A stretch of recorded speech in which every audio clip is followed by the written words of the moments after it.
अस्सलामुअलैकुम वरहमतुल्लाह। मेरे बेटे कैसे हैं आप सब। आज हम लेके आए हैं one shot series class 9th के लिए। यस, आप सही सुन रहे हैं। आज मैं लेके आया हूं आपको बेटा वन शॉट सीरीज आपके क्लास 9th एग्जाम्स के लिए। जो एग्जाम्स आपके आने वाले हैं यार मार्च में, जो फाइनल एग्जाम्स होंगे।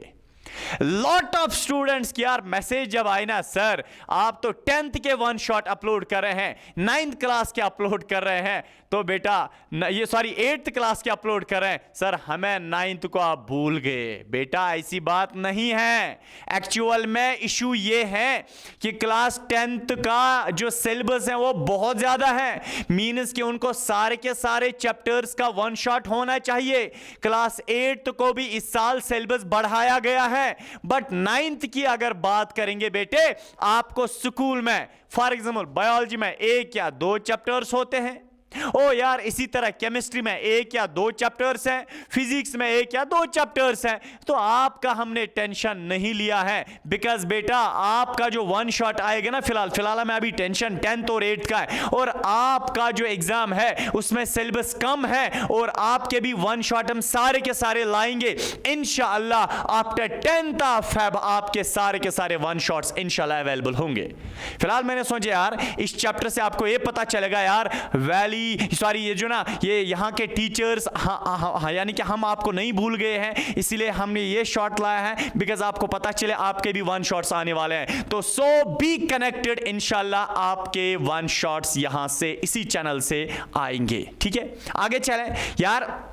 क्लास 9th का जो बायोलॉजी का सफर है, इसमें इंशाल्लाह हम 2 या 3 चैप्टर्स को उसके वन शॉट बनाएंगे। एक है बेटा जो एक चैप्टर है, आमतौर पे बहुत सारे इसको मिस करते हैं या बहुत सारे इसको चैप्टर नहीं मानते, एक अवेयरनेस प्रोग्राम मानते हैं। बेटा वो ये वाला चैप्टर है, prevention of drug abuse and sexual transmitted diseases, यानी कि prevention of drug abuse and STDs। ये एक चैप्टर है आपका, और बेटा ये चैप्टर आपकी टेक्स्ट बुक को लास्ट पे होता है। एक्चुअली एक अवेयरनेस प्रोग्राम है, और फिर इसको चैप्टर कंसीडर किया गया बिकॉज बहुत सारे स्कूल वालों ने इसको बेटा T2 एग्जाम्स में रखा है।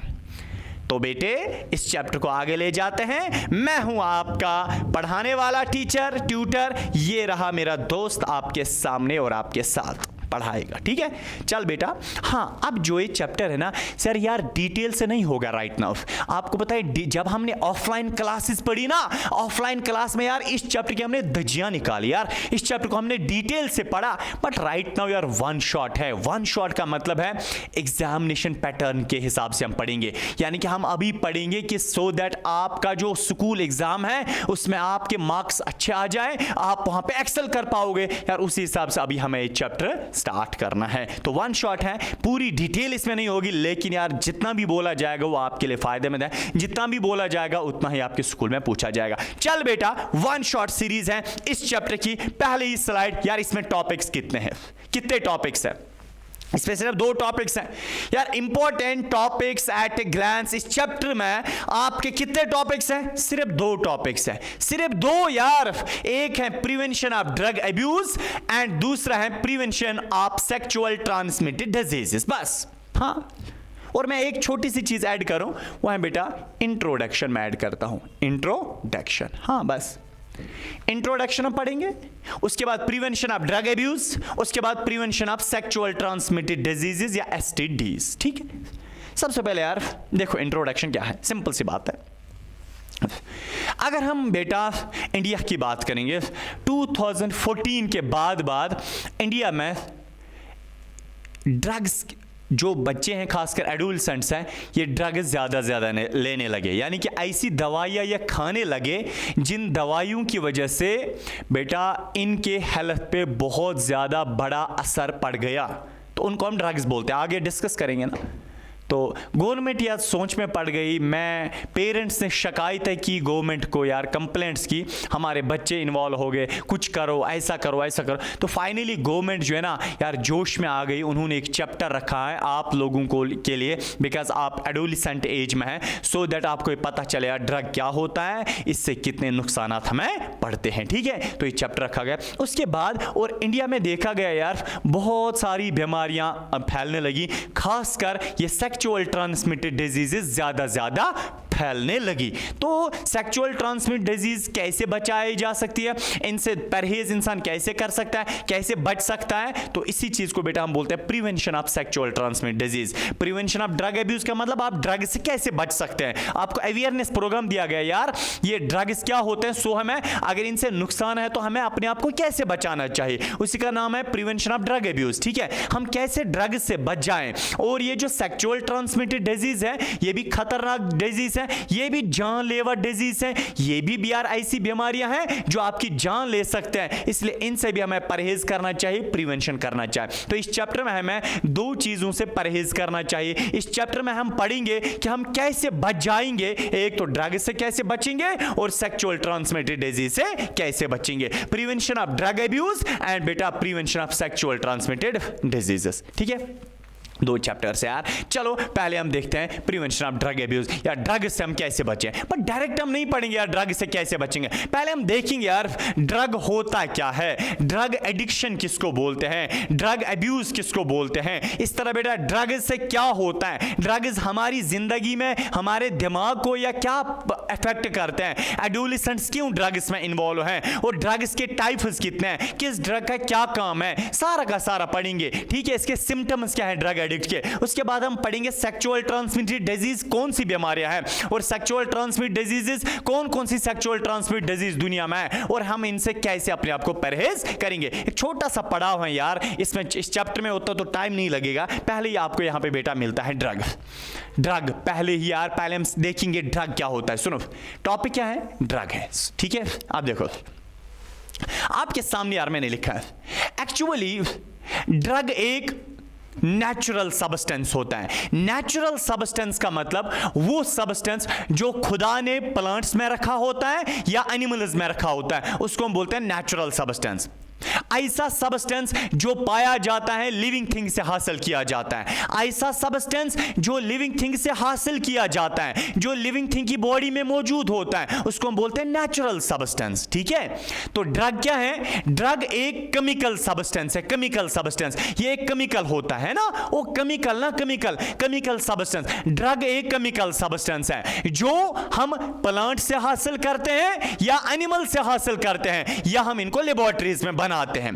तो ड्रग एक केमिकल सब्सटेंस है, ये एक केमिकल होता है। जो केमिकल हमें कहां से मिलता है, या तो हमें लिविंग थिंग से मिलता है यानी कि प्लांट या एनिमल से मिलता है, या ये ड्रग हमें बेटा लेबोरेटरी में बनाना पड़ता है। इसका मतलब drug is a natural product, ये एक नेचुरल प्रोडक्ट है। और सिंथेटिक केमिकल, सिंथेटिक प्रोडक्ट या केमिकल का मतलब जिनको हम बनाते हैं आर्टिफिशियल।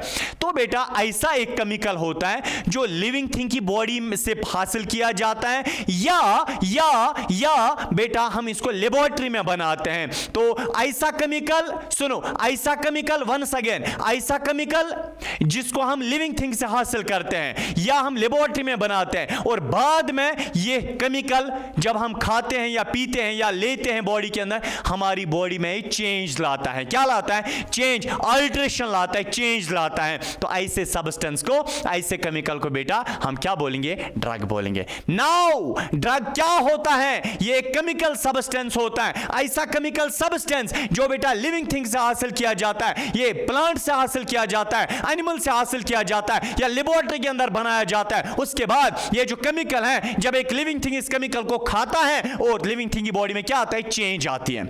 फॉर एग्जाम्पल कोई इंसान बीमार है, पेट में दर्द है, और जब उसने एक ऐसा सब्सटेंस खाया जिस सब्सटेंस को हमने प्लांट लिविंग थिंग से हासिल किया या लेबोरेटरी में बनाया, उसके बाद जब इस पेट दर्द वाले इंसान ने इस सब्सटेंस को खाया और पेट दर्द वाले इंसान वो ठीक हो गया, इसमें चेंज आ गई, ये ठीक हो गया। यार जो सब्सटेंस इसने खाया ना, उस सब्सटेंस ने इसकी बॉडी में चेंज लाई ना, इस सब्सटेंस को हम क्या बोलेंगे, ड्रग बोलेंगे। तो ड्रग एक केमिकल सब्सटेंस होता है जो हम लिविंग थिंग से हासिल करते हैं या हम इसको लेबोरेटरी में बनाते हैं। बाद में यही केमिकल सब्सटेंस जब हम एक इंसान को देते हैं और इंसान की बॉडी में चेंज आती है, या एक लिविंग थिंग को देते हैं, लिविंग थिंग की बॉडी में चेंज आती है, यार इस सब्सटेंस को हम बोलते हैं, जिसने चेंज लाई हमारी बॉडी में, इसको हम बोलते हैं बेटा क्या, ड्रग बोलते हैं। हाँ किसी को सर दर्द है, प्रॉब्लम है यार, हम इसको एक ऐसा केमिकल सब्सटेंस देंगे, उस केमिकल सब्सटेंस की वजह से ये इंसान जो है इसका बेटा सर दर्द ठीक हो गया, तो इसमें चेंज आ गई ना, आ गई ना चेंज, ओ आ गई ना, इसमें चेंज आ गई। तो बेटा एक सब्सटेंस जब हमारी बॉडी में चेंज लाता है, उस सब्सटेंस को मैं आंखें बंद करके क्या बोलूंगा यार, उसको मैं ड्रग बोलूंगा। तो ड्रग एक केमिकल सब्सटेंस होता है जो हमारी बॉडी में चेंज लाता है।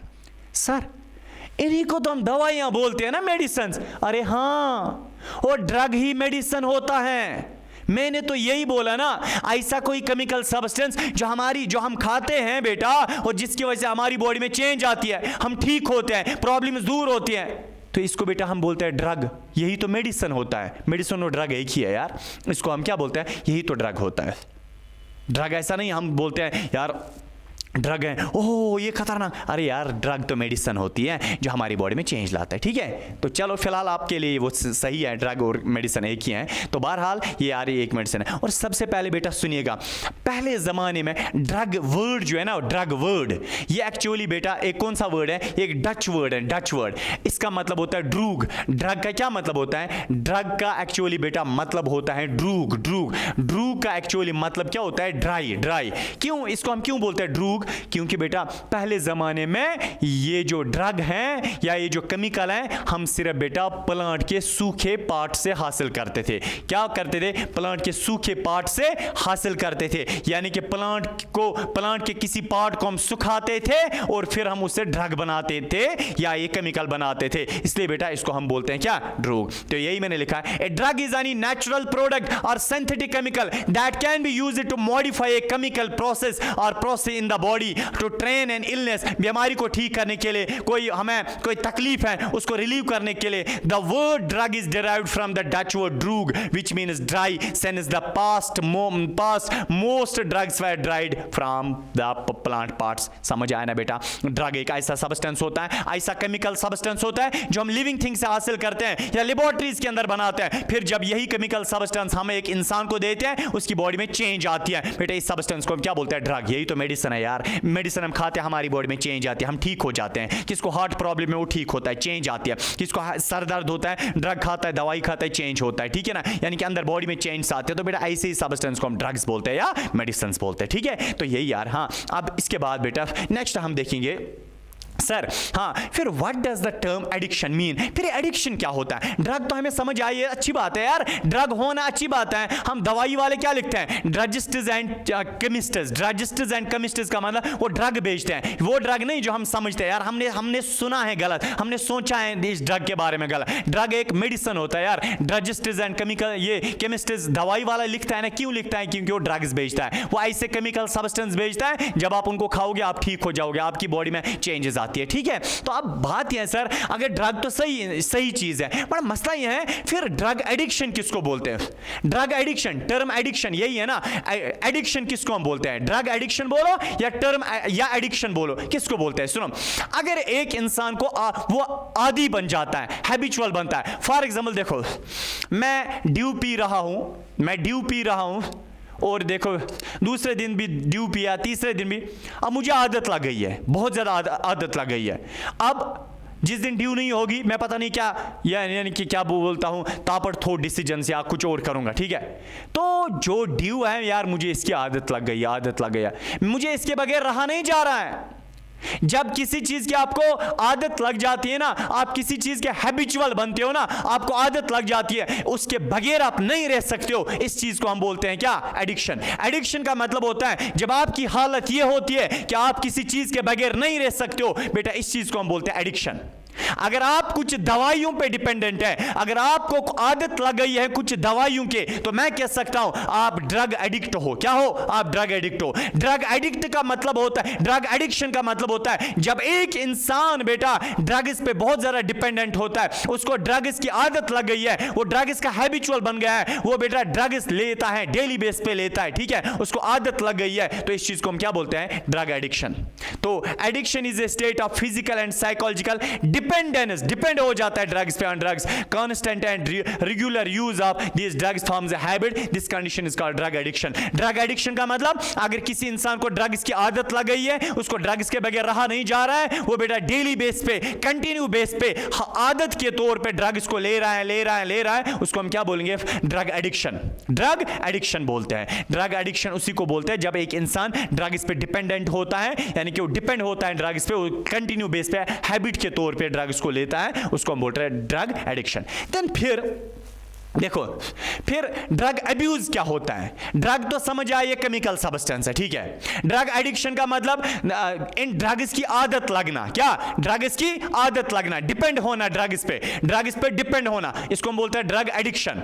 अच्छा, जो बंदा ड्रग्स पे, सुनो, जो बंदा ड्रग्स पे डिपेंड हो जाता है उसको हम बोलते हैं ड्रग एडिक्ट। क्या बोलते हैं? उस बंदे को हम बोलते हैं ड्रग एडिक्ट। जिसको इन दवाइयों की या ड्रग्स की आदत लग जाती है, ड्रग एडिक्ट उसको हम बोलते हैं, ठीक है। नेक्स्ट होता है ड्रग अब्यूज। ड्रग अब्यूज क्या है? ड्रग अब्यूज का मतलब दवाई किसके लिए है? बीमारी को ठीक करने के लिए। बट कोई बंदा अपनी बीमारी को ठीक करने के लिए दवाई नहीं लेता है, ड्रग्स नहीं लेता है, वो इलीगल यूज करता है, यानी कि इलीगल यूज करता है। ड्रग्स जिसके लिए बनाए गए हैं उसके लिए वो यूज नहीं करता है, अपने मजे के लिए यूज कर रहा है, ठीक है। तो बेटा इसका मतलब जब एक बंदा ड्रग्स का गलत यूज करता है, ड्रग्स का गलत यूज करता है, इलीगल यूज करता है, जिसके लिए दवाई बनाई गई उसके लिए नहीं, किसी और अपने मजे के लिए यूज करा, इस चीज को बेटा हम क्या बोलते हैं? Drug abuse. ड्रग अब्यूज का मतलब ड्रग्स का गलत यूज करना। और ड्रग्स दवा ये बीमारी को ठीक करने के लिए बनाए गए हैं, बट कोई बंदा ड्रग्स को अपने मजे के लिए ले रहा है, इलीगल यूज कर रहा है ड्रग्स का, तो illegal use of drugs is known as drug abuse या ड्रग या सब्सटेंस अब्यूज। सब्सटेंस अब्यूज या ड्रग अब्यूज का मतलब ड्रग्स को, यार ड्रग्स का गलत यूज करना, यही तो ये ड्रग अब्यूज है। ड्रग्स को गाली है ना। ड्रग्स किसी और चीज के लिए, पर्पस के लिए बनाए गए, बट हम किसी और चीज के लिए यूज कर रहे हैं, अपने मजे के लिए यूज कर रहे हैं, इसको हम बोलते हैं क्या? Drug abuse. तो सब्सटेंस अब्यूज या drug abuse can simply be defined as the pattern of harmful use और इलीगल यूज, हार्मफुल यूज या illegal use of any substance for mood altering purpose. हम किस लिए यूज कर रहे हैं? ड्रग्स का गलत यूज करना, सो दैट हमारा मूड ठीक हो जाए, हमारा मूड ये बन जाए, अपने मजे के लिए यूज करना, इस चीज को बेटा हम बोलते हैं ड्रग अब्यूज। यार ड्रग्स आपकी बॉडी में चेंजेस लाने के लिए बनाए गए थे, बीमारी को ठीक करने के लिए बनाए गए थे, आप किसी और चीज के लिए यूज करो। Substance abuse is another term of drug abuse, ठीक है। इसके लिए एक और ये टर्म है। एक सेकंड बेटा, एक सेकंड।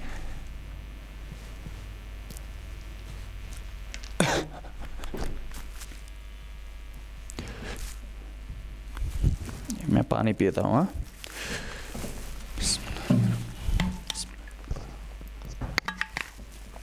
चलो बेटा, हाँ नेक्स्ट देखो अब इसके बाद तो ड्रग अब्यूज, ये ड्रग अब्यूज समझ आया। तो सबसे पहले ड्रग्स का मतलब होता है ऐसे केमिकल सब्सटेंस जो हम प्लांट्स या लिविंग थिंग से हासिल करते हैं। उसके बाद ये ड्रग्स जब एक इंसान लेता है उससे क्या होता है? इसकी बॉडी में चेंज आती है, केमिकल अल्टरेशंस आती है, इस चीज को हम बोलते हैं ड्रग।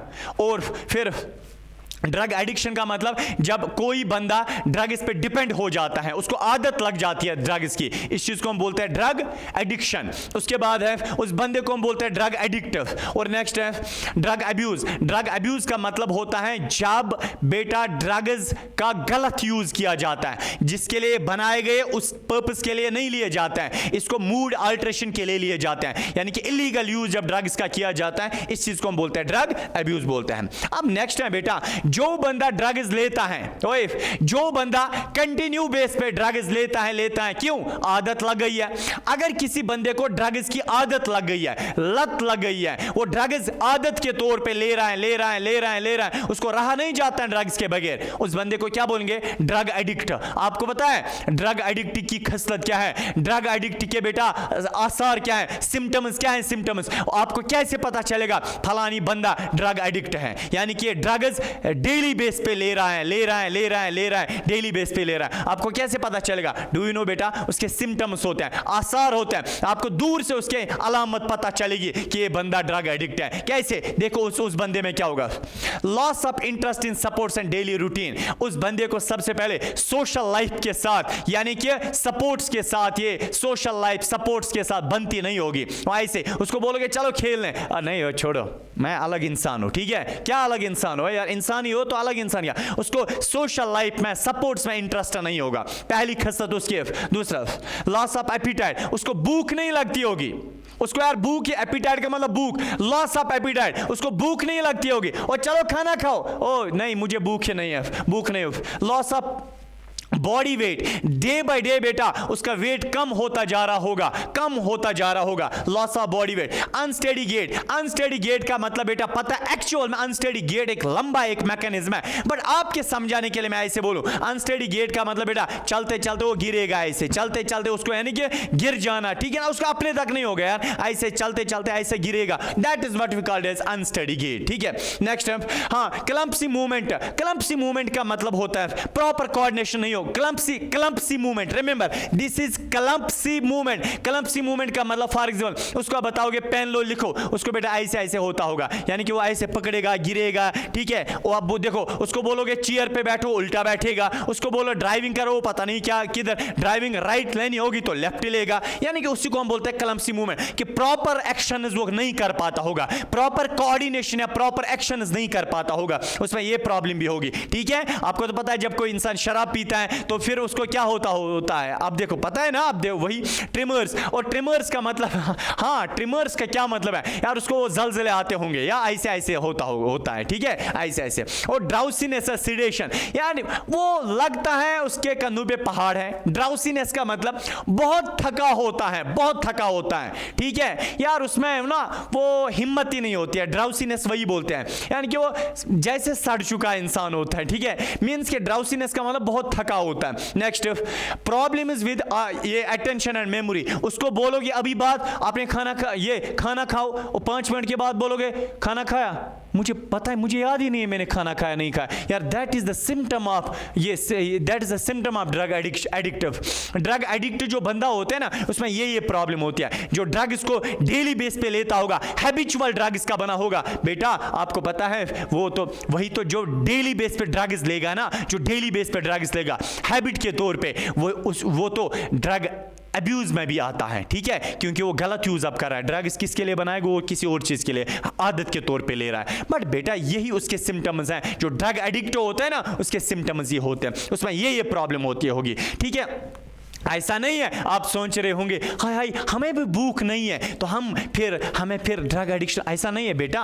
एक सिम्टम आप मत देखो, आप बहुत सारे सिम्टम देखो, अगर ये सारे के सारे सिम्टम किसी बंदे में है, आंखें बंद करके बोलो ड्रग एडिक्ट है, एक ड्रग्स का गलत यूज कर रहे हैं, ठीक है? नेक्स्ट बेटा, हाँ चलो नेक्स्ट टाइम, अब आपको पता है next time why adolescents are more prone to this drug addiction, क्यों ज्यादा यानी कि क्यों ज्यादा adolescent, do you know adolescent, पता है ना यार, लड़कियों की एडोलेसेंट 11 साल से शुरू होते हैं 18 साल तक गर्ल्स की, ठीक है? और जो बॉयज होते हैं बेटा, बॉयज की जो स्टार्ट होती है 13 से 19, ये है एडोलेसेंट एज। 11 साल से लेकर 18 साल की जो उम्र होती है ना लड़कियों की, इस उम्र को हम बोलते हैं टीन एज या एडोलेसेंट एज। लड़का 13 से लेकर 19 तक की जो एज होती है, इसको हम बोलते हैं एडोलेसेंट एज या टीन एज। आपको पता है इसी एडोलेसेंट्स में ज्यादा, अगर आप आम तौर पे 11 साल से या 13 साल से पहले आमतौर पे बच्चे ड्रग एडिक्ट नहीं होते हैं, ड्रग्स का गलत यूज नहीं करते हैं, ड्रग्स डेली बेस पे नहीं लेते हैं, ड्रग्स लेते ही नहीं है,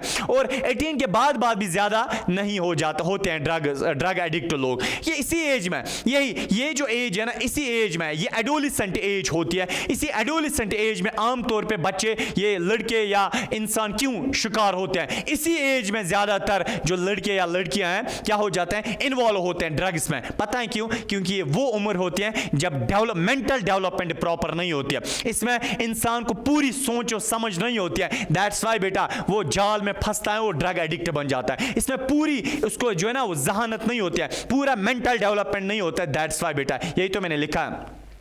Adolescents are more prone to substance abuse or drug abuse because their mind and body are still developing, so teen drugs can be used progress addiction far faster adults. ठीक है, means कि यार जो ये जो एज होते हैं इसमें ज़्यादातर अभी दिमाग बड़ा नहीं होता है, दैट्स वाई, यानी कि मेंटल डेवलपमेंट नहीं होते हैं, वो जल्दी जाल में फंस जाते हैं, ड्रग एडिक्शन में इन्वॉल्व हो जाते हैं. नेक्स्ट है बेटा, हाँ अच्छा अब मुझे ये बताओ, अच्छा ठीक है ये ड्रग एडिक्शन तो हमने यार पढ़ा, इसके बारे में थोड़ा, ड्रग एडिक्शन का मतलब ड्रग्स का जो है ना ये डेली बेस पे यूज़ करना, without any reason daily base पे यूज करना, ठीक है. हाँ तो इस चीज को बेटा हम बोलते हैं क्या, ड्रग एडिक्शन. तो ऐसे बंदे को हम बोलते हैं ड्रग एडिक्ट. ये बहुत गलत बात है, क्योंकि ड्रग एडिक्शन में मैंने बताया आपको क्या क्या प्रॉब्लम्स होती हैं, पर मसला ये है आखिर ये इंसान क्यों ड्रग एडिक्ट बनता है. अगर कोई दवाई इसको दी गई और ये क्या इस पर डिपेंडेंट हो गया, अब इसको इसके बगैर नहीं रहा जाता है, इसको हम बोलते हैं ड्रग एडिक्शन, ठीक है. अब मुझे बताओ, अगर किसी इंसान को हम एक बार ड्रग देंगे फिर वो उसको आदत लग जाती है, तो मुझे आप ये बताओ कि जो ड्रग एडिक्ट इंसान होता है ना, जो ड्रग एडिक्ट इंसान होता है, इसकी बॉडी में ऐसा क्या होता है कि उसको आदत लग जाती है. क्यों एक इंसान को ड्रग्स की आदत लग जाती है? डू यू नो बेटा, एक्चुअली जब एक इंसान ड्रग एक बार लेता है ना, मिसाल के तौर पर देखो एक बार एक इंसान ने ड्रग लिया, उस जो ड्रग है, ड्रग बेटा हमारे दिमाग में एक पार्ट होता है जिसका नाम है लिम्बिक सिस्टम. मैं आपको दिखाता हूं, ये है बेटा हमारा दिमाग. सुनो, आपको दिखाई दे रहा है ना, ये बेटा हमारा क्या है, देखो ये है हमारा बेटा दिमाग, ये है हमारा दिमाग, ये पूरा. इस दिमाग में ग्रीन पार्ट तो आप देख रहे होंगे, ये जो बेटा ये ग्रीन पार्ट होता है ना, ये जो ग्रीन पार्ट है, what is this green part? ये जो ग्रीन पार्ट है बेटा, इसका नाम होता है लिम्बिक सिस्टम. क्या नाम होता है? LIMBIC, limbic system, SYSTM system. बेटा इसका नाम होता है लिम्बिक सिस्टम. जब एक इंसान ड्रग्स लेता है ना, एक बार ड्रग्स लेता है, आपको पता है क्या होता है बेटा, उस वक्त नॉर्मली ड्रग्स अगर कोई नहीं लेता है तो नॉर्मली जो लिम्बिक सिस्टम होता है, लिम्बिक सिस्टम से एक केमिकल निकलता है जिसका नाम है डोपामाइन, एक न्यूरोट्रांसमीटर है. यहां से क्या निकलता है, लिम्बिक सिस्टम से एक केमिकल निकलता है जिसका नाम है DOP, डोपामाइन. यार डोपामाइन जो है ना, आप समझो ऐसे ये हमें खुश रखता है, हैप्पी रखता है, ठीक है. आपको पता है क्या होता है, हाँ अगर ये नॉर्मली थोड़ा निकल रहा होता है, ठीक क्वांटिटी में थोड़ा निकल रहा होता है, ठीक. बट अगर कोई इंसान, किसी इंसान ने फॉर एग्जांपल अभी ड्रग लिया, जब उसने ड्रग लिया तो ड्रग जो है ना किस पे अफेक्ट करता है, ड्रग बेटा इसी लिम्बिक सिस्टम पे. आपको पता है इस लिम्बिक सिस्टम का दूसरा नाम क्या है? इस लिम्बिक सिस्टम का दूसरा नाम है ब्रेन रिवॉर्ड सिस्टम. क्या नाम है इसका? नाम है, ये मैंने लिखा है, limbic system also known as a brain reward system. इसका नाम है लिम्बिक सिस्टम है, ब्रेन रिवॉर्ड सिस्टम. जब एक इंसान ड्रग लेता है, ये ड्रग बेटा लिम्बिक सिस्टम को अफेक्ट करता है, लिम्बिक सिस्टम को बोलता है, ए लिम्बिक सिस्टम, तू जो डोपामाइन निकालती है ना, वो केमिकल जो तू निकालती है ना, लिम्बिक सिस्टम, तुम वो डोपामाइन ज्यादा निकालो. तो इसके बाद बेटा ड्रग्स किस पे अफेक्ट करते हैं? ड्रग्स इस लिम्बिक सिस्टम पे अफेक्ट करते हैं. लिम्बिक सिस्टम को बोलते हैं तुम ज्यादा डोपामाइन केमिकल निकालो.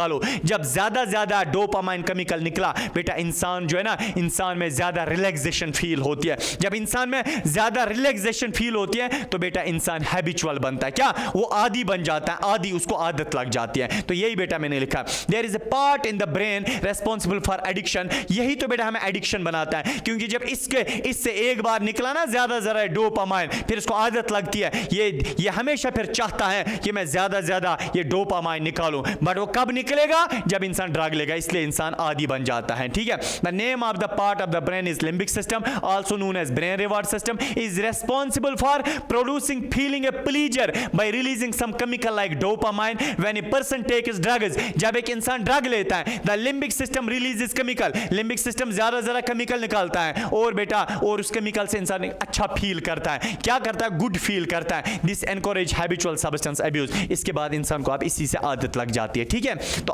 है इंसान को आदत यहां पे लगती है. और जब भी हम या कोई पेरेंट अपने बच्चे जो ड्रग एडिक्ट होता है उसको डॉक्टर के पास लेता है, बोलता है ये मेरा बेटा ड्रग्स करता है, यानी कि ड्रग एडिक्ट है, ये ज़्यादा ड्रग्स लेता है और विदाउट एनी काज, और ये डेली बेस पे ड्रग्स लेता है, तो आपको पता है डॉक्टर उसको नहीं बोलता है ड्रग्स बंद करो. डॉक्टर इस बच्चे का जो लिम्बिक सिस्टम है, डॉक्टर इस बच्चे को ऐसी दवाई देता है जिस दवाई से ये जो लिम्बिक सिस्टम है ये बेटा डोपामाइन कम निकालना शुरू करता है, और आदत आराम से बच्चे की छिड़ जाते हैं अपने से, ठीक है। चलो नेक्स्ट टाइम बेटा। हाँ, अब बेटा ड्रग्स के टाइप्स कितने हैं? 5 किस्म के ड्रग्स हैं बेटा।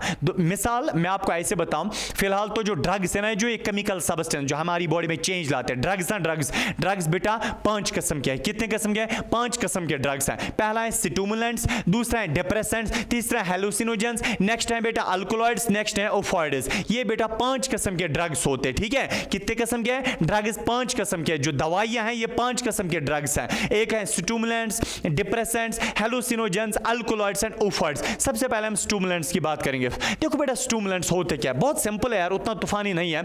स्टिमुलेंट्स क्या होता है? मिसाल के तौर पर अगर हमारी बॉडी में या ब्रेन फॉर एग्जाम्पल, हमें ब्रेन कम काम करता है, ब्रेन ज्यादा एक्टिवेट नहीं है, कम एक्टिवेट है। मिसाल बेटा हमारी बॉडी में अगर ऑर्गन्स अगर कम काम करते हैं, ठीक है, जितना उनको काम करना चाहिए उतना काम नहीं करता है, तो बेटा हम इस इंसान को क्या देंगे? एक ड्रग देंगे जिसका नाम है स्टिमुलेंट। क्या देंगे? एक ड्रग देंगे जिसका नाम है स्टिमुलेंट।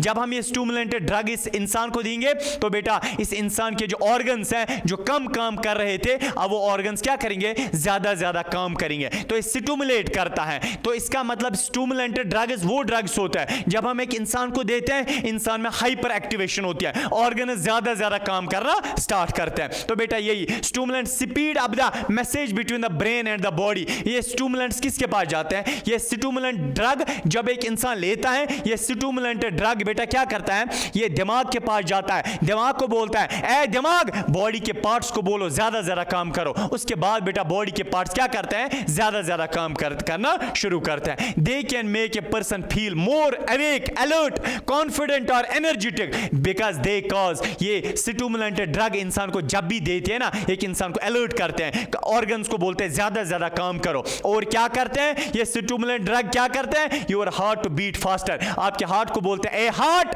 ए दिले नादा, तुझे क्या हुआ है? आखिर इस दर्द की दवा क्या है? ए दिल, तुम ज्यादा धक करो। यू धकाइज इज मोर एंड मोर, तुम ज्यादा धक करो। और ब्लड प्रेशर को बोलता है ज्यादा बढ़ जाओ। ए ब्लड प्रेशर जितना तू है ना थोड़ा और इंक्रीज करो। और बॉडी का टेंपरेचर अगर कम है उसको स्पीड यानी कि ज्यादा करता है। और बेटा और आपको पता है अगर किसी इंसान को भूख कम लगती है, हम उसको स्टिमुलेंट दवाई देंगे, स्टिमुलेंट से इसको ज्यादा भूख लगेगी। और एजिटेशन, स्लीप यानी कि स्लीपनेस, ठीक है। इसी तरह बेटा you can feel more awake और अलर्ट। यही तो मैंने जो बोला, इससे अलर्ट वगैरह होते हैं। Larger dose can cause anxiety. हाँ, अगर आपको पता है ये बेटा एक डॉक्टर ही दे सकता है, खुद नहीं यार, खुद आप नहीं ले सकते। और ये स्टिमुलेंट, ये जो दवाइयां है ना, अगर ये एक कंसंट्रेशन में ये कम दी जाती है एक पेशेंट को, जब उसमें कुछ प्रॉब्लम्स होती है, जब उसके ऑर्गन्स कम काम करते हैं, तब एक डॉक्टर स्टिमुलेंट ड्रग देता है जिसकी वजह से ऑर्गन्स काम करना ज्यादा करेंगे। बट अगर कोई इंसान ज्यादा स्टिमुलेंट खाता है, उसने स्टिमुलेंट दवाई खाई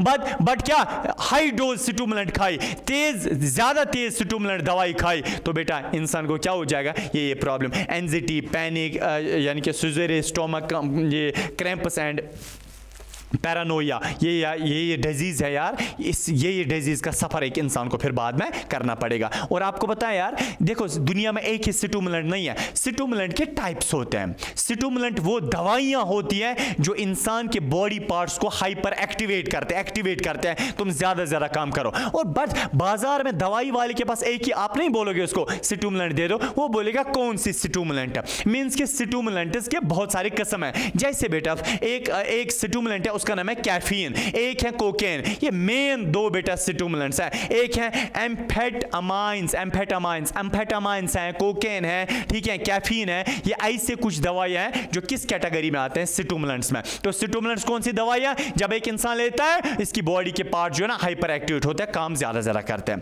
दूसरा है डिप्रेसेंट्स। डिप्रेसेंट दवाई इस स्टिमुलेंट के अगेंस्ट काम करते हैं। डिप्रेसेंट दवाई ऑर्गन्स को बोलते हैं तुम कम काम करो, ठीक है। ये डिप्रेशन दवाई क्या है बेटा?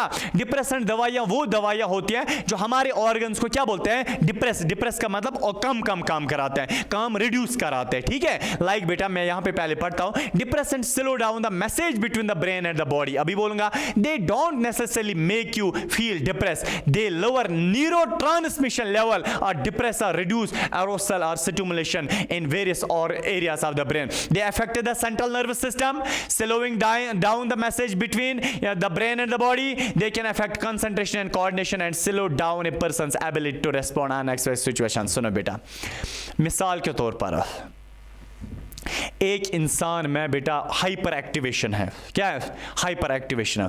मिसाल वो दिमाग उसका ज़्यादा ज़्यादा ऐसा कुछ मतलब सोचता है जिसकी वजह से उसमें परेशानी उठती है। मिसाल अल्लाह बचाए, किसी इंसान को घर में कोई घर का मिसाल किसी बंदे को कोई घर में कोई प्रॉब्लम होती है। अब वो घर की प्रॉब्लम्स को ज़्यादा ज़्यादा सोचता है, वो ज़्यादा ज़्यादा सोचता है ना, हाइपर एक्टिवेट है ना दिमाग। क्या हाइपर एक्टिवेट? वो ज़्यादा ज़्यादा सोचता है घर की प्रॉब्लम, फिर यार ये है, फिर वो है, फिर मैं क्या करूँगा, मेरी पढ़ाई सफ़र हो जाएगी। मीन्स के वो ज़्यादा ज़्यादा सोचता है, हाइपर एक्टिवेट हो गया है उसका दिमाग, ठीक है ना, ज़्यादा ज़्यादा सोचता है। और बेटा उसमें परेशानी उठेगी, उसमें प्रॉब्लम्स उठती हैं। फिर जब एक बाप इसी बच्चे को क्या लेता है, हॉस्पिटल लेता है, डॉक्टर के पास, डॉक्टर को बोलता है ये जो मेरा बेटा ये घर की प्रॉब्लम्स को ज़्यादा ज़्यादा सोचता रहता है। और अब डॉक्टर उसको एक दवाई देता है जिसका नाम है डिप्रेसेंट दवाई। जब ये बच्चा डिप्रेसेंट दवाई खाता है ना, और बेटा अब ये घर की प्रॉब्लम्स का जो है ना उनके बारे में नहीं सोचता है, मीन्स के इसका जो दिमाग है हाइपर एक्टिवेट नहीं हो गए, ज़्यादा ज़्यादा उनके बारे में नहीं सोचता है, ठीक है। तो इसका मतलब है बेटा डिप्रेशन, इसी को हम बोलते हैं डिप्रेशन की दवाई। डिप्रेशन दवाई वो दवाई होती है जो आपके ऑर्गन्स को, जो आपके, देखो एक डिप्रेशन दवाई वो दवाई होती है जब एक इंसान खाता है ना, और ये दवाई जाती है कहाँ, ब्रेन तक, और ब्रेन को बोलती है ए ब्रेन, बॉडी पार्ट्स को बोलो क्या, थोड़ा स्लो डाउन, काम करो, क्या कम कम, या मीन्स के आप ए बॉडी पार्ट्स तुम ज़्यादा ज़्यादा काम करो, तुम यानी कि काम क्या करो, थोड़ा स्लो डाउन काम करो। स्टिमुलेंट्स के अगेंस्ट ये होते हैं, अपोजिट, ठीक है। तो डिप्रेशन दवाइयाँ वो दवाइयाँ होती हैं जो दवाइयाँ बेटा क्या करते हैं, हमारी बॉडी के पार्ट्स को स्लो डाउन काम कराते हैं, ठीक। चलो बेटा, हाँ, इसके बाद डिप्रेशन दवाइयाँ क्या क्या करते हैं, सुनो। They affect your concentration coordination, आपकी कंसंट्रेशन कहीं की ओर या मतलब जो आपकी एक्टिविटीज़ है उसको कम कम कराते हैं। Your ability to respond what is happening around you, देखो ये आपके सामने से क्या हो रहा है उस चीज़ को कम कम कराते हैं। लाइक देखो बेटा आपके सामने क्या हो रहा है, अगर आपने डिप्रेशन दवाई खाई है, डिप्रेशन दवाई क्या करती है, आपके सामने जो भी कुछ हो रहा है घर में प्रॉब्लम्स है, आप उनके बारे में ज़्यादा नहीं सोचोगे, क्योंकि इस डिप्रेशन दवाई ने आपके ब्रेन को क्या बोला है, तुम काम करो, ठीक है। के लिए हाँ देखो, small dose of depression can make you feel relaxed काम एंड, हाँ अगर इंसान डिप्रेस, देखो इंसान को घर में प्रॉब्लम है, वो प्रॉब्लम्स के बारे में ज़्यादा सोचता है तो उसको बेचारे को डिप्रेशन होता है। तो डिप्रेशन दवाई जब हम उसको देंगे बेटा, वो अब घर की प्रॉब्लम्स को ज़्यादा मत सोचेगा, तो वो क्या फील करेगा, रिलैक्स्ड फील करेगा। अदरवाइज विदाउट डिप्रेशन दवाई जब वो घर की प्रॉब्लम्स को सोचता है ना बेटा, उसमें परेशानी उठती है। बट जब हमने इसको डिप्रेशन की दवाई दी, अब वो घर की प्रॉब्लम्स के बारे में ज़्यादा नहीं सोचता है, तो रिलैक्स्ड फील करता है, हैप्पीनेस फील करता है, ठीक है। हाँ, ये डिप्रेशन दवाई जो है ना, इसकी भी एक कंसंट्रेशन होती है। इंसान को ऐसे नहीं यार ऐसे बस डिप्रेशन दवाई लेगा खुद ब खुद, ज्यादा डोज या कम डोज नहीं यार, डॉक्टर जब भी देता है वो कम डोज देता है, अल्लाह बचाए इनसे। हाँ अब मैं आपको बता रहा हूँ, कभी कभार अगर इंसान ज्यादा डोज डिप्रेशन दवाई खाएगा ना, आपको पता है उसमें क्या हो जाएगा, स्लीपनेस, उसको बेटा एक तो उसको नींद ज्यादा आएगी, उसको वॉमिटिंग हो जाएगी, नौशिया हो जाएगा, मीन्स के सांस में प्रॉब्लम हो जाएगी, अनकॉन्शियसनेस कभी हो जाएगा। इवन अगर कभी कभार ज्यादा ही डिप्रेशन दवाई खाए, इंसान मर भी सकता है, ठीक है, क्योंकि उसका दिमाग काम करना छोड़ता है, तो जिसकी वजह से हार्ट बीटिंग कम होती है, तो इंसान मर जाता है। जैसे अगर बेटा किसी इंसान को घर में कोई प्रॉब्लम या और भी कोई प्रॉब्लम है जिसकी वजह से वो ज़्यादा सोचता है, ठीक है, हार्ट बीटिंग उसको फिर तेज़ हो जाती है सोचने से, बहुत सारी और प्रॉब्लम्स होती हैं, दिमाग में प्रॉब्लम्स होती हैं, तो बेटा परेशानी उठती है। तो डॉक्टर के पास जब वो जाता है, डॉक्टर उसको क्या बोलता है, तुम डिप्रेशन दवाई खाओ। जब डॉक्टर ने उसको डिप्रेशन दवाई दी, तो डिप्रेशन दवाई से क्या होगा बेटा, इसका जो दिमाग है वो ज़्यादा सोचना कम करेगा, हार्ट बीटिंग क्या हो जाएगी, कम हो जाएगी, तो नॉर्मल फील करेगा।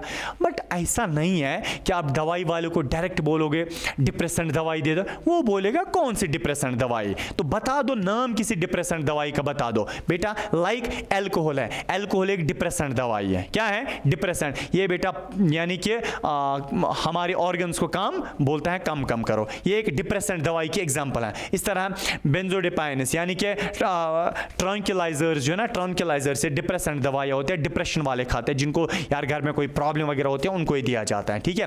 कैनाबिस है, इस तरह केटामीन है, ओफाइड्स है, हीरोइन वगैरह है, ठीक है, ये कौन से हैं, ये बेटा डिप्रेसेंट्स हैं, डिप्रेसेंट्स। डिप्रेसेंट दवाइयाँ हैं। नेक्स्ट है बेटा हाँ हेलुसिनोजेंस, तो स्टिमुलेंट्स वो जो आपके ऑर्गन्स को बोलते हैं ज़्यादा कम करो, डिप्रेसेंट वो जो आपके ऑर्गन्स को बोलते हैं हाइपर एक्टिवेशन कम करो, ठीक है। नेक्स्ट है बेटा वो है हेलुसिनोजेंस। डू यू नो हेलुसिनोजन किसको बोलते हैं?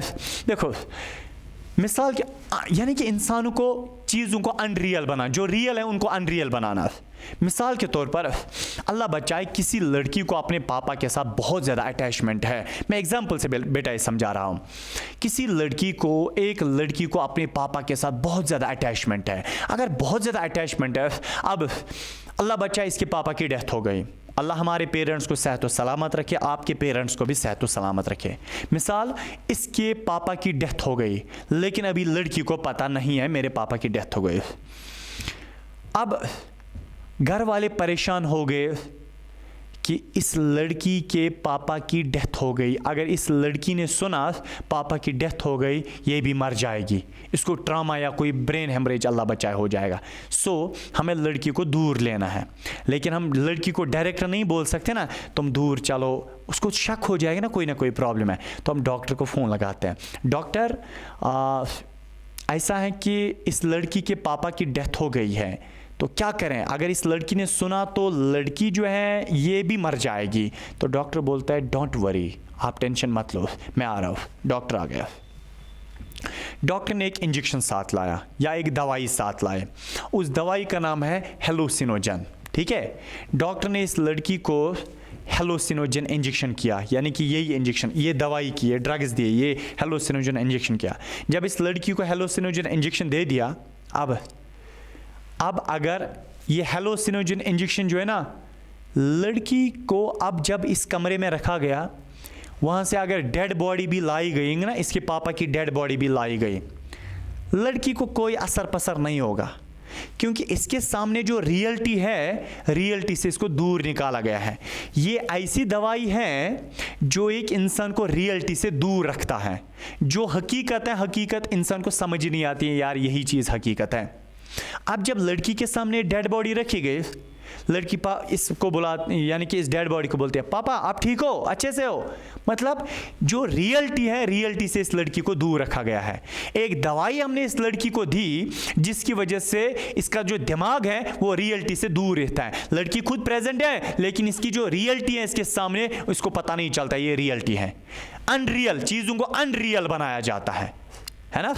तो ये है बेटा, या अल्लाह बचाए कोई और प्रॉब्लम होती है, अगर किसी इंसान को पता चले ये प्रॉब्लम है तो बेटा वो पागल हो जाएगा। इसलिए हम इसको क्या देते हैं, इसको हम देते हैं ये हेलुसिनोजन दवाई, सो दैट अगर इसको प्रॉब्लम का पता भी चले इसको असर पसर नहीं हो जाएगा, इसको अनरियल चीज़ों को बनाया गया, ठीक। Hallucinogen change your sense of reality, you can have hallucination. Hallucination इसी को बोलते हैं ना, यानी कि अनरियल बनना, ठीक है। तो इसका मतलब your senses are distorted and the way you see, hear, taste, smell और feel things is different. For example you may see or hear things that are not really there. हाँ, आप यार उन चीज़ों को, जब आपको हेलुसिनोजन इंजेक्शन या टेबलेट्स दिए जाते हैं ना, आपको पता है इंसान यार अनरियल जैसा बनता है, उसको जो सामने होता है ना उसको लगता है यार ये रियल नहीं है, रियलिटी नहीं है, कुछ और है, ठीक है। तो यही होता है यार, आपको पता है। चलो बहरहाल देखो यहाँ पे मैंने लिखा है small dose can cause a feeling of floating, numbness, confusion, disorientation और डेजीनेस। लार्ज डोज में काज, हाँ जब हम इसकी ज़्यादा डोजेस देते हैं ना तो तब बेटा इसको ये होता है, हेलुसिनेशंस वगैरह होते हैं। बट इसमें एक बहुत बड़ी प्रॉब्लम ये है हेलुसिनोजन दवाई देने से, इसमें मेमोरी लॉस होता है। क्या होता है, इंसान को मेमोरी लॉस भी हो सकता है, परमानेंट मेमोरी लॉस हो सकता है। जैसे हाँ बाजार में ऐसे नहीं मिलते हैं यार, आप दवाई वाले को बोलोगे, मेडिसिन वाले को हेलुसिनोजन दवाई दे दे, वो बोलेगा बट कौन सी हेलुसिनोजन, बहुत किस्म के आते हैं, कौन से आपको चाहिए। जैसे बेटा कैनाबिस है, ठीक है, केटामीन है, एलएसडी है, ठीक है, ये पीसीपी है, ये कुछ हेलुसिनोजन दवाइयां हैं, ठीक है, ये आती हैं। नेक्स्ट टाइम बेटा हमारे पास एल्कोलॉइड्स, हाँ जबरदस्त बेटा एल्कोलॉइड्स। देखो आपके सामने मैंने डायग्राम भी रखे हैं यार। डू यू नो एल्कोलॉइड्स किसको बोलते हैं? एल्कोलॉइड्स आपने बेटा सुना है कोडीन, कोडीन सुना है, अच्छा हीरोइन सुना है, हीरोइन, वो हीरोइन सुना है, कोडीन सुना है, ठीक है, ये जो अच्छा मॉर्फिन सुना है, मॉर्फिन, हीरोइन, कोडीन, वो सारे के सारे किस में आते हैं, वो सारे के सारे एल्कोलॉइड्स कहते हैं उनको। देखो अल्कोलॉइड्स क्या है बेटा, अल्कोलॉइड जो है ना, अल्कोलॉइड्स फॉर एग्जांपल बेटा, अल्कोलॉइड्स वो ड्रग्स होते हैं जब एक इंसान को बेटा इन्फ्लेमेशन, स्वेलिंग होती है। मिसाल, एक इंसान को टांग में बहुत ज्यादा इन्फ्लेमेशन है, उसको स्वेलिंग है टांग में, तो अब हम क्या करेंगे बेटा, उसको डॉक्टर के पास लेंगे। डॉक्टर बोलता है कोई बात नहीं, दवाई देता हूं। डॉक्टर ने एक अल्कोलॉइड दवाई दी, क्या दी, अल्कोलॉइड दवाई दी। जब हमने इस पेशेंट को अल्कोलॉइड दवाई दी तो स्वेलिंग क्या हो जाती है, खत्म। जो सूजन है, सूजन वो क्या हो जाते हैं, खत्म। इसका मतलब अल्कोलॉइड दवाई वो मेडिसिन या वो ड्रग होता है जो ड्रग बेटा एंटी इन्फ्लेमेटरी है, जो स्वेलिंग को क्या करता है, दूर, सूजन को खत्म कर देता है। एक तो ये अल्कोलॉइड दवाई सूजन को खत्म भी करते हैं, दूसरा बेटा ये अल्कोलॉइड दवाई क्या लगते हैं, एज एनेस्थेटिक्स। एनेस्थेटिक्स का मतलब जब एक इंसान की सर्जरी होती है, हम बेड पे लेटाते हैं, ऐसे नहीं हम चाकू लाते हैं, काटते हैं, पहले हम इस पेशेंट को क्या देते हैं, एनेस्थेटिक्स, मुशुक देते हैं, मुशुक, स्मेल देते हैं, स्मेल, जिसकी वजह से बेहोश होता है। बेटा बेहोश की दवाई यही होती है अल्कोलॉइड, इसी को हम बोलते हैं एनेस्थेटिक्स, यानी कि बेहोश की दवाई। तो अल्कोलॉइड यार ये वो ड्रग होता है, ये ड्रग ये वो ड्रग होता है जो ड्रग एक तो इंसान को बेहोश करता है और बेटा इससे सूजन खत्म हो जाती है, ठीक है। तो अल्कोलॉइड ड्रग से, ठीक, हाँ। आपको पता है ये अल्कोलॉइड ड्रग कहां से निकलती है? यहाँ यार दुनिया में कुछ प्लांट्स भी हैं, दुनिया में कुछ प्लांट्स हैं, प्लांट्स, मैंने पहले बोला ड्रग्स तो प्लांट से हासिल किए जाते हैं। दुनिया में एक किस्म का प्लांट है, खसखस का प्लांट, ये है खसखस का प्लांट। इस प्लांट का पता है नाम क्या है? इस प्लांट का नाम है ओपियम पॉपी या पॉपी प्लांट। इसका नाम है ओपियम पॉपी, ओपियम पॉपी। ये पेपरवन सोमनीफेरम, ये एक यानी कि क्लास ऑफ प्लांट्स होता है। आप इतना तो याद रखो, ओपियम पॉपी जो प्लांट होता है बेटा, अगर शाम को आप जाओगे ना अपनी खेती पे और इस ओपियम पॉपी को आप काट दोगे यहाँ पे, और अगले दिन सुबह आओगे, यहाँ पे एक पानी जैसा जमा होता है, एक जली जैसा जमा होता है, और बेटा वही है क्या, वही यहाँ पे, हाँ वहां पे उसको हम बोलते हैं ओपियम। क्या बोलते हैं? और यानी कि उसको हम बोलते हैं ओपियम बोलते हैं। यहाँ पे ओपियम जो एक नार्कोटिक ड्रग है, यानी कि एक डेंजरस ड्रग होता है, जैसे यहाँ पे हीरोइन है, यानी कि ओपियम यहाँ से निकलता है। इसका मतलब यार खसखस का प्लांट जो है, खसखस के प्लांट से ये अल्कोलॉइड ड्रग निकलता है जिसका नाम है ओपियम, ठीक है। बहरहाल समझ आया आपको? हाँ देखो कौन कौन सा दुनिया में अल्कोलॉइड है। क्या आप दवाई वाले को, फॉर एग्जाम्पल आप में सूजन है, आप डायरेक्ट दवाई वाले को बोलो मुझे अल्कोलॉइड दवाई दे दो, वो बोलेगा कौन सी वाली अल्कोलॉइड? यार अल्कोलॉइड बहुत किस्म के है, मॉर्फिन है, क्विनीन है, एफिड्रीन है, निकोटीन है, ये कुछ ड्रग्स हैं जो अल्कोलॉइड्स हैं। ये कुछ किस्म है अल्कोलॉइड्स के, कुछ किस्म है। तो अल्कोलॉइड्स क्या करते हैं? ये बेटा मुश्क देने के लिए, एक तो बेटा बेहोश करने के लिए, और ये सूजन को खत्म करने के लिए लगते हैं। नेक्स्ट टाइम बेटा ओफॉइड्स। ओफॉइड्स किनको हम बोलते हैं यार? ओफॉइड्स इनको हम बोलते हैं पेन किलर्स भी। ओफॉइड्स आर बेटा नून एज पेन किलर्स। इनको हम क्या बोलते हैं? PAIN, पेन किलर्स भी इनको हम बोलते हैं। यार जब भी इंसान को सीवियर पेन, या ऐसे नहीं मामूली पेन, जब इंसान को अल्लाह बचाए सर्जरी के बाद सीवियर पेन होती है, या अल्लाह बचाए किसी का एक्सीडेंट हो गया, फ्रैक्चर 2-3 अल्लाह बचाए हो गए, सीवियर पेन होती है, हम उस पेशेंट को क्या देंगे? ओफॉइड्स देंगे। ओफॉइड क्या करता है? इसके पेन को क्या करता है? दूर करता है। एक्चुअली जब सुनो,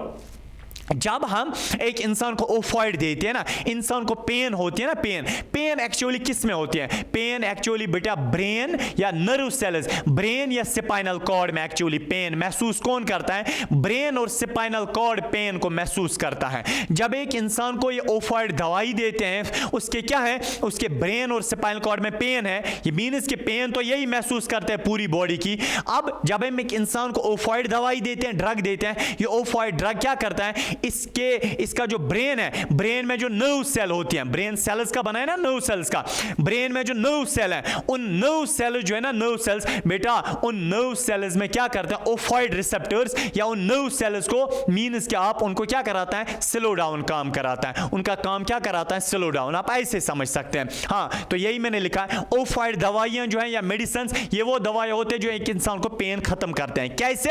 एक इंसान को पेन है, यानी कि पेन महसूस ब्रेन और स्पाइनल कॉर्ड करता है, जब हम ओफॉइड देते हैं, ये ओफॉइड दवाई इफेक्ट किस पे करते हैं? ब्रेन की सेल्स पे और स्पाइनल कॉर्ड की सेल्स पे। उनको बोलते हैं क्या? पेन को स्लो डाउन करो, तो हम क्या? रिलैक्स्ड फील करते हैं। तो ये मैंने लिखा है, सुनो Opioids are a class of medications used in the treatment of pain. Opioid is attached to proteins called opioid receptors on nerve cells. हमारे ब्रेन में जो सेल्स हैं उनका क्या नाम है? Nerve cells. नर्व सेल्स में ओफॉइड रिसेप्टर्स होते हैं. उन ओफॉइड रिसेप्टर्स पे एक्चुअली ये अपना शिकंजा कसते हैं, अपना काम करते हैं. आप इतना समझ सकते हैं, यानी कि हमारी ब्रेन सेल्स या नर्व सेल जो होती हैं उन पे बेटा ओफॉइड ये दवाइयां काम करते हैं. उनको बोलते हैं पेन कम करो. ठीक है. When this happens, the opioids block pain message sent to the body. हाँ, तो यही बेटा मैंने इसमें लिखा है. ठीक है. जैसे क्या आप अगर अल्लाह बचाए किसको खतरनाक पेन है, क्या वो दवाई वाले को डायरेक्ट बोलेगा मुझे ओफॉइड्स दे दो? नहीं. आप दवाई वाले को बोलेगा ओफॉइड दे दो. दवाई वाला बोलेगा अरे कौन सा ओफॉइड तुझे चाहिए, तू बोलना कौन सा ओफॉइड. ओफॉइड तो बहुत सारे किस्म के हैं. ओ हाँ, ओफॉइड्स के किस्म कुछ हैं, जैसे बेटा मॉर्फिन है, हीरोइन है, कोडीन है, ऑक्सीकोडोन है, इसी तरह बेटा फेंटानाइल है. ये फेंटानाइल बहुत खतरनाक है. ठीक है. चलो बहरहाल ये बेटा ओफॉइड्स के कुछ किस्म है. इस तरीके से हमारे ड्रग्स खत्म हो गए. अब मे भी शायद इसमें कुछ मत रहा होगा. अब है बेटा symptoms of drug addiction. Symptoms of, या ऑलरेडी बेटा हमने इससे पहले भी पढ़ा है, दूसरे बार ये स्लाइड आ गई है कि ये सिम्टम्स ऑफ ड्रग एडिक्शन. ठीक है. जो यानी कि जो ड्रग एडिक्शन हो ये करता है ना, सॉरी जो ड्रग एडिक्ट होता है उसमें सिम्टम्स क्या है. मंस आ गया नहीं, फिर से आ गया. चलो बहरहाल उसमें आप ये सिम्टम्स भी देखोगे बेटा. ये ना ग्लेज्ड आइज वगैरह होती हैं. ठीक है. ग्लेज्ड आइज के जो ड्रग एडिक्ट होता है उसमें ट्रिमर्स आ रहे होते हैं. ठीक है. तो इस तरह बेटा उसमें क्या आंखें जो है ना बड़ी हो चुकी होती हैं ऐसे, ये उसमें वो मेमोरी लॉस होता है. ठीक है. एटीट्यूड उसका यानी कि चेंज होता है. Loss of interest in supports होता है. एपिटाइट नहीं होता है. उसमें डिप्रेशन होता है. वो मतलब उसको अपने में सोच रहा होता है कुछ. ये वही है. चलो बेटा नेक्स्ट है हमारे पास, दैट इज पहला पड़ाव इस चैप्टर का खत्म हो गया.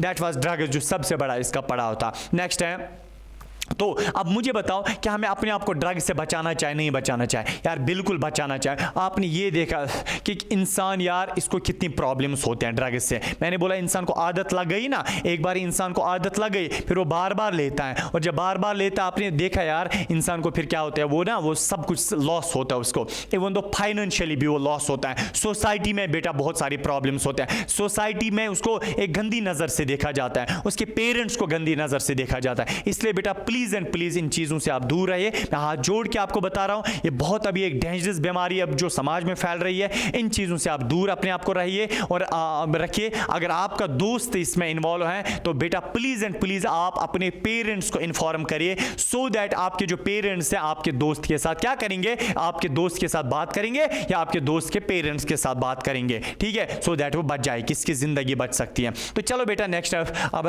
That is sexually transmitted diseases. यानी कि अब हमें अपने आप को बचाना चाहिए इन बीमारियों से जिनका नाम है सेक्सुअली ट्रांसमिटेड डिजीजेस. बेटा इन्हीं को हम बोलते हैं एसटीडीज भी. एसटीडीज बोलो या सेक्सुअली ट्रांसमिटेड डिजीज बोलो, या इन्हीं का नाम होता है venereal diseases. VNEREL venereal disease, इन्हीं को हम बोलते हैं. यार इनसे भी हमें अपने आप को बचाना चाहिए. क्यों ये ऐसी कौन सी बीमारियां हैं आपको पता है बेटा?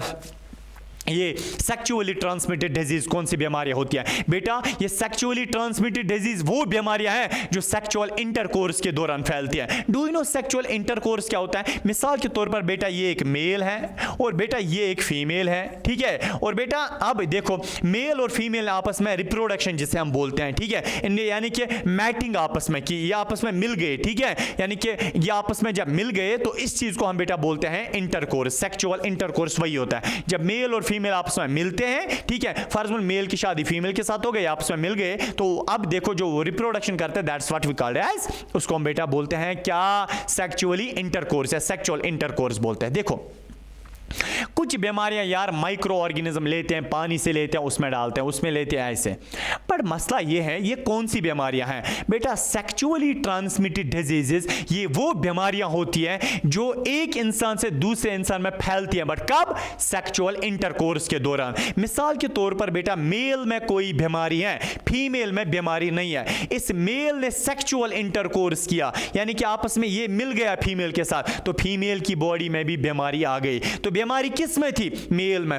ये बीमारी किस में आ गई? फीमेल में। कैसे? सेक्सुअल इंटरकोर्स के दौरान। सेक्सुअल इंटरकोर्स के दौरान मेल की बीमारी फीमेल में फैलेगी या फीमेल की बीमारी मेल में फैलेगी? अगर फीमेल में बीमारी है, मेल में बीमारी नहीं है, फिर ये फीमेल इसके साथ मैटिंग करेगी और बेटा मेल में भी बीमारी फैल गई। तो हाँ, ऐसी बीमारी जो मेल से फीमेल या फीमेल से मेल में फैलेगी सेक्सुअल इंटरकोर्स के दौरान, बेटा उस बीमारी का नाम होता है सेक्सुअली ट्रांसमिटेड डिजीज। सारी की सारी बीमारियां मेल से फीमेल और फीमेल से मेल में सेक्सुअल इंटरकोर्स के दौरान नहीं फैलती है। लाइक बेटा मेल को हेडेक है, फीमेल को हेडेक नहीं है। अब मेल और फीमेल आपस में मैटिंग करेंगे, फीमेल में हेडेक नहीं फैलेगा। हाँ, फीमेल में बेटा कॉमन कोल्ड जुकाम है, मेल में नहीं है, या आपस में सेक्सुअल इंटरकोर्स करेंगे तो मेल में नहीं फैलेगा। इसका मतलब यार सेक्सुअली ट्रांसमिटेड डिजीजेस ऐसी बीमारियां होती हैं जो सेक्सुअल इंटरकोर्स के दौरान फैलती है। सारी की सारी बीमारियां सेक्सुअल इंटरकोर्स के दौरान नहीं फैलती है। कुछ गिनी चुनी बीमारियां बेटा ये सेक्सुअल इंटरकोर्स के दौरान फैलती है और उन्हीं बीमारियों का नाम होता है सेक्सुअल ट्रांसमिटेड डिजीजेस। लाइक बेटा कौन कौन सी बीमारियां हैं जो फैलती हैं सेक्सुअल इंटरकोर्स के दौरान? जैसे बेटा गुनहेरिया है, एक बीमारी है बेटा गुनहेरिया। ये बीमारी अगर ये गुनहेरिया मेल में है, फीमेल में नहीं है, ये मेल इसके साथ मैटिंग करेगा, फीमेल में भी गुनहेरिया हो जाएगा। या फीमेल में है, मेल में नहीं है, फीमेल इसके साथ मैटिंग करेगी, मेल में भी फैलेगा। गुनहेरिया एक सेक्सुअली ट्रांसमिटेड डिजीज है। इसी तरह बेटा एक और बीमारी है सिफिलिस। सिफिलिस भी एक सेक्सुअली ट्रांसमिटेड डिजीज है। इस तरह एक और खतरनाक बीमारी और बदनाम बीमारियां जिसका नाम है बेटा एड्स। एड्स भी एक ऐसी बीमारी है जो बेटा सेक्सुअली ट्रांसमिटेड डिजीज है। अगर मेल में है वो फीमेल के साथ मैटिंग करेगा, फीमेल भी मुलाविस हो जाएगी इस बीमारी में। फीमेल में है, मेल में नहीं है, फीमेल में भी लग जाएगी। ठीक है, तो इसका मतलब ऐसी बीमारियों को हम बोलते हैं सेक्सुअली ट्रांसमिटेड डिजीजेस। ऐसी बीमारियां जो सेक्सुअल इंटरकोर्स के दौरान मेल से फीमेल है, फीमेल से मेल में फैलेगी। अब बेटा मसला यह है, क्या ये बीमारियां सिर्फ और सिर्फ सेक्सुअल इंटरकोर्स के दौरान फैलती है? नहीं, बट दुनिया में सिर्फ यही बीमारियां हैं जो सेक्सुअल इंटरकोर्स के दौरान फैलती हैं। बट इनको फैलने का तरीका सिर्फ सेक्सुअल इंटरकोर्स नहीं है। ये बीमारियां सिर्फ सेक्सुअल इंटरकोर्स के दौरान नहीं फैलती है, ये अलग अलग तरीकों से भी और भी फैलती है। ये तो सेक्सुअल इंटरकोर्स के दौरान फैलती है, बट इनको फैलने का तरीका और भी कुछ है। ठीक है, जैसे बेटा पहला है सेक्सुअल इंटरकोर्स थ्रू इंटरकोर्स। जब मेल और फीमेल आपस में मिलेंगे उसकी वजह से भी उस दौरान भी ये बीमारियां फैलती हैं। या बेटा अगर मिसाल के तौर पर ये एक पर्सन है PERSON, ये है पर्सन A, यह है बेटा पर्सन बी, यह है पर्सन बी। सुनो, मिसाल के तौर पर आपको पता है सेक्सुअल ट्रांसमिटेड डिजीज कहां पे होती है? ब्लड में। मिसाल के तौर पर इस पर्सन ए में बेटा कोई इसमें STD बीमारी है, सेक्सुअल ट्रांसमिटेड डिजीज है। ठीक है, सेक्सुअल ट्रांसमिटेड डिजीज है। अब आपको पता है, अब ये बी पर्सन इसका दोस्त है, बी पर्सन को एक्सीडेंट हो गया, अब इसको ब्लड चाहिए, ये हॉस्पिटल गया, या अब इस दोस्त को फोन करा, ए पर्सन ए तू मेरा दोस्त है, मुझे ब्लड चाहिए। ये पर्सन ए आ गया, इसके बॉडी में क्या है? सेक्सुअल ट्रांसमिटेड डिजीज, इसके ब्लड में सेक्सुअल ट्रांसमिटेड डिजीज है। इसको मत पता है, जब बेटा पर्सन ए इसको ब्लड देता है ना, ब्लड देता है, डू यू नो बेटा जब इसकी बॉडी में ब्लड गया, इसके ब्लड में क्या थी? सेक्सुअल ट्रांसमिटेड डिजीज, वो बेटा इसके ब्लड में भी आ गई, तो ये भी बेचारा इन्वॉल्व हो गया। शायद वैसे मत बचता, अब नहीं बचेगा। इसका मतलब बेटा कि हाँ, सेक्सुअल ट्रांसमिटेड डिजीजेस का फैलने का दूसरा तरीका है ब्लड ट्रांसफ्यूजन। इसलिए बेटा जब भी ब्लड को ट्रांसफ्यूज करते हैं ना, जब भी ब्लड को डोनेट करते हैं, उसके बाद उस ब्लड को क्या किया जाता है? उससे पहले उसको टेस्ट किया जाता है। ब्लड को पहले टेस्ट किया जाता है, ब्लड में कोई बीमारी तो मत है। अगर ब्लड में कोई बीमारी नहीं है तो बेटा इंसान को ब्लड डोनेट किया जाता है। तो बेटा ऐसे रैंडम ब्लड ट्रांसफ्यूजन से भी क्या होता है? बीमारियां फैल जाती है, ये सेक्सुअल ट्रांसमिटेड डिजीज फैल जाते हैं।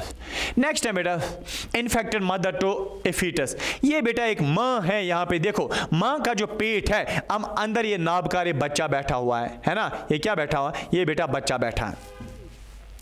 अब ये जो मदर, अगर बेटा मदर में STD बीमारी है, सेक्सुअल ट्रांसमिटेड डिजीज है, बेटा इसके बच्चे में भी ये बीमारी जाएगी। अगर मदर में सेक्सुअल ट्रांसमिटेड डिजीज है, इसका जो पेट में बच्चा है उसमें भी ये बीमारी फैलेगी।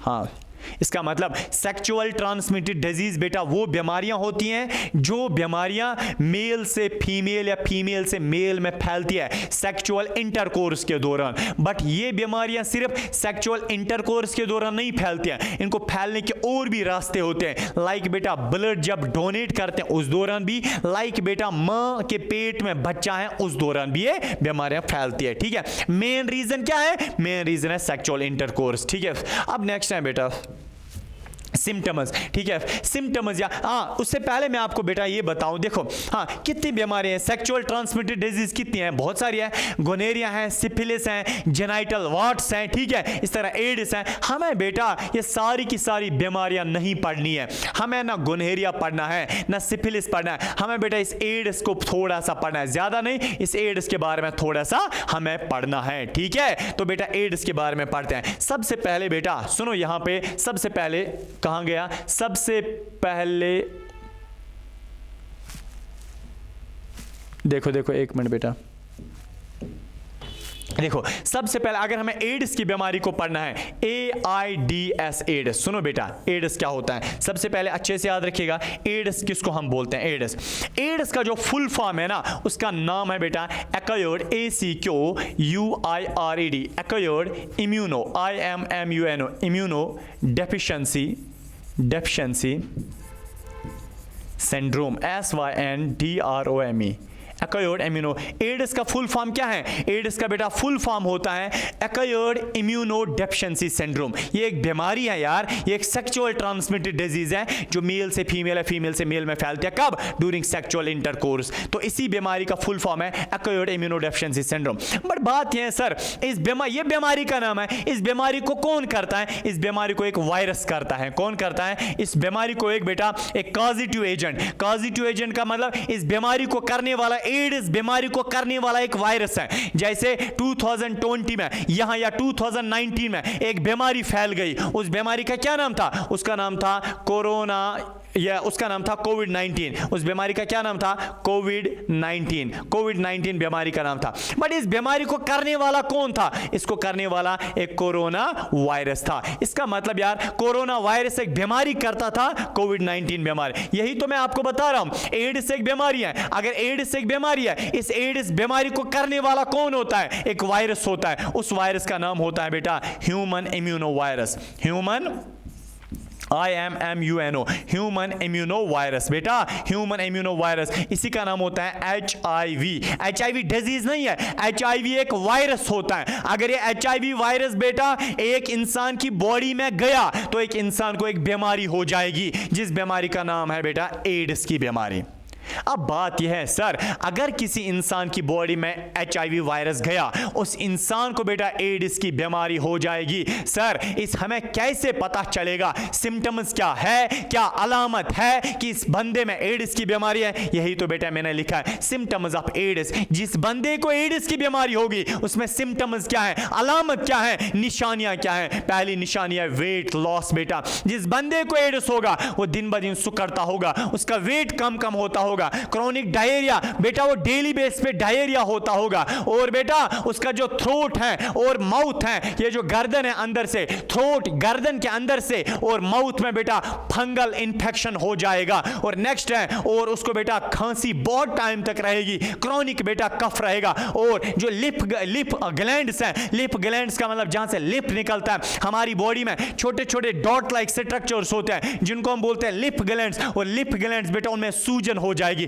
उनमें सूजन हो, इसको बॉडी के अंदर से, स्किन के अंदर से छोटी छोटी बॉल्स डेवलप हो जाएंगी, उसको हम बोलते हैं स्वेलिंग ऑफ लिप ग्लैंड्स। तो बेटा ये सिम्टम्स है। जिस बंदे को एड्स की बीमारी हो जाएगी उस बंदे में बेटा ये प्रॉब्लम्स होती होगी, उस बंदे में ये अलामत है, निशानी है क्या? वेट लॉस हो जाएगा, डायरिया हो जाएगा, माउथ एंड थ्रोट में फंगल इन्फेक्शन हो जाएगा, उसको बहुत टाइम तक खांसी रहेगी, और बेटा अंदर से स्किन के नीचे से ये लिप ग्लैंड्स की क्या हो जाएगी? स्वेलिंग हो जाएगी। ये बेटा सिम्टम्स है। अब मसला यह है सर, हमें कैसे पता चलेगा, कंफर्म कैसे पता चलेगा कि इस बंदे में एड्स की बीमारी है? मिसाल के तौर पर बेटा मेरे पास एक बंदा है, सुनो मेरे पास एक बंदा है, मैं शक कर रहा हूं क्योंकि इसमें वेट भी लॉस हो रहा है, इसमें माउथ के अंदर ये फंगल इंफेक्शन भी है, इसको खांसी भी आ रही है और बेटा इसको लिप ग्लैंड, स्किन के नीचे लिप ग्लैंड्स भी डेवलप हो गए।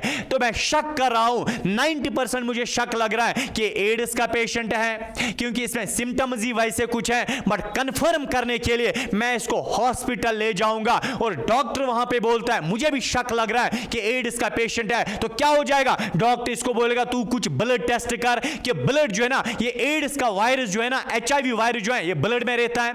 अगर डॉक्टर इस बंदे को बोलता है तुम क्या करो, तुम ये टेस्ट करो, खून के कुछ टेस्ट करो सो दैट आपका ये पता चलेगा कि आप में HIV वायरस मत छुपा है, कि आप में एड्स की बीमारी मत है, तो बेटा डॉक्टर इसे खून निकालता है और टेस्ट करता है। हाँ मसला यह है सर, एड्स की बीमारी का पता लगाना, हमारी बॉडी में HIV है या नहीं है उसका पता लगाना, और हम बेटा टेस्ट करते हैं, कुछ खून के टेस्ट करते हैं, खून निकालते हैं, फिर लेबोरेटरी में टेस्ट करते हैं। रिमेंबर बेटा HIV का पता लगाने के लिए, HIV को डिटेक्ट करने के लिए हम 3 प्रकार के, 3 किस्म के टेस्ट कर सकते हैं। पहला टेस्ट ELISA टेस्ट, दूसरा टेस्ट बेटा VADT टेस्ट और तीसरा टेस्ट है NAT टेस्ट। अब सर ये ELISA टेस्ट क्या होता है बेटा, ये खून का एक टेस्ट होता है जिस बंदे को ELISA टेस्ट किया जाता है, और बेटा रिमेंबर अगर ये पॉजिटिव आ गया तो इंसान की बॉडी में HIV है, अगर ये नेगेटिव आया इंसान की बॉडी में HIV नहीं है। अब हमें अभी डिटेल से नहीं पढ़ना है, हमें अभी डायग्नोस्टिशियंस नहीं बनना है कि कैसे क्या होता है। इतना तो बोल सकता हूं कि अगर HIV एक इंसान में है या नहीं है, हमें शक लग रहा है एक इंसान में HIV है या नहीं है, ओ बेटा हम ब्लड टेस्ट उस इंसान को करेंगे।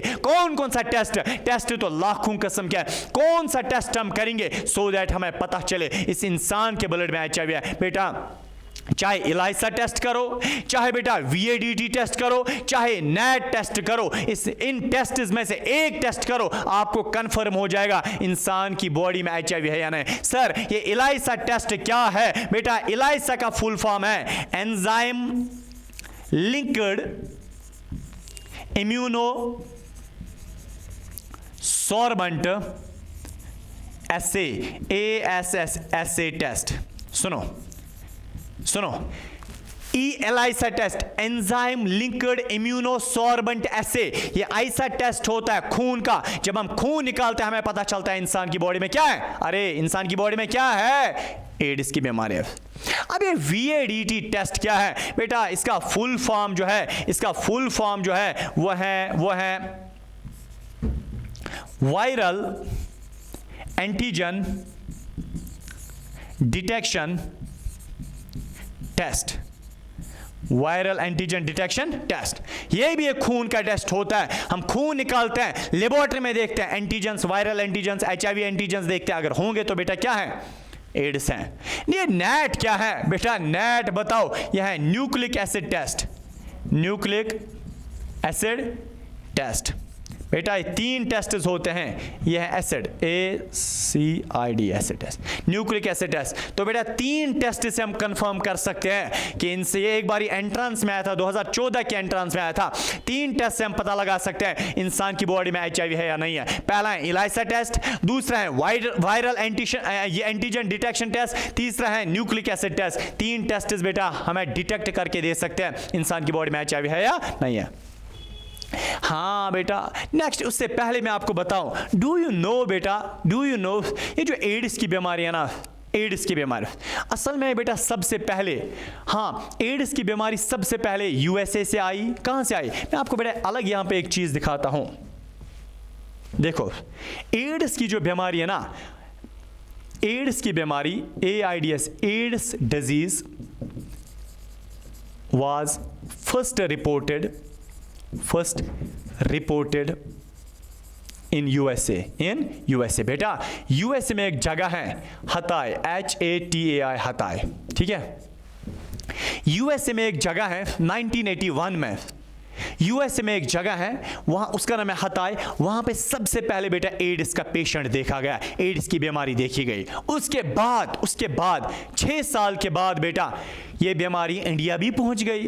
अरे हमारा इंडिया भी किसी से कम नहीं, ये बीमारी इंडिया पहुँच गई और इंडिया में चेन्नई के इलाके में बीमारी आ गई। हाँ first first case of AIDS in India was reported in Chennai. Chennai एक हमारा यहाँ स्टेट है, शहर है, वहाँ पे बेटा इंडिया में पहला एड्स का केस देखा गया। और आजकल जब देखते हैं ना, इंडिया में सबसे ज़्यादा एड्स के पेशेंट्स पाए जाते हैं, इसलिए इंडिया को एक ताज पहनाया गया है, वर्ल्ड कैपिटल ऑफ एड्स। क्या है? World capital of AIDS. हाँ, now India is considered as, इसमें considered as world capital of AIDS. ये दुनिया के एड्स का मरकज़ है, बिकॉज यहाँ पे सबसे ज़्यादा एड्स के केस पाए जाते हैं। ठीक है, चलो बेटा ये था। अब हमें इन एड्स के पेशेंट्स को कैसे ट्रीट करना चाहिए। फॉर एग्जाम्पल बेटा, एड्स का पेशेंट आया, हॉस्पिटल आया, एड्स का पेशेंट हॉस्पिटल आया, हमें इसको कैसे ट्रीट करना चाहिए। देखो, अगर एड्स के पेशेंट का मिसाल, एड्स के पेशेंट को हमें प्रिक लग गया नीडल से, और उसी नीडल से अगर नॉर्मल इंसान को भी प्रिक लग गया, उसको एड्स हो जाएगा। तो हमें इन एड्स के पेशेंट्स को बेटा बहुत मोहतात तरीके से ट्रीट करना चाहिए। बहुत, यानी अगर हॉस्पिटल आए किसी और बीमारी के लिए भी, किसी और बीमारी को ठीक करने के लिए भी, हमें इनको बेटा इस तरीके से ट्रीट करना है, हमें इनको इस तरीके से हैंडल करना है। हैंडल, ट्रीटमेंट मतलब हैंडल, हमें इनको इस तरीके से हैंडल करना है, सो दैट बेटा बीमारी इनकी किसी और को ना फैल जाए। कैसे? सबसे पहले बेटा, जो नीडल्स, ग्लव्स या सिरेंजेस हम एड्स के पेशेंट को यूज करेंगे, उनको हम प्रॉपरली बेटा डिस्पोज ऑफ करेंगे। इस तरीके से डिस्पोज ऑफ करेंगे कि वहां की वो जो है ना, वो नीडल और किसी चीज के साथ टच ना हो जाए। ठीक है, क्योंकि ये नीडल खराब हो जाते हैं इनको लगने के बाद। और फॉर एग्जाम्पल, जो हम कोई मेडिकल इंस्ट्रूमेंट, हॉस्पिटल में मिसाल एड्स के पेशेंट को कोई सर्जरी थी, ठीक है, सर्जरी के दौरान हमें सीजर का यूज करना पड़ता है और भी इंस्ट्रूमेंट्स का यूज करना पड़ता है। जब हमने एड्स के पेशेंट को सर्जरी की, उसके बाद जो इंस्ट्रूमेंट्स हैं, उन इंस्ट्रूमेंट्स को हमें बेटा प्रॉपरली उबालना है पानी में, बहुत गर्म पानी में उबालना है।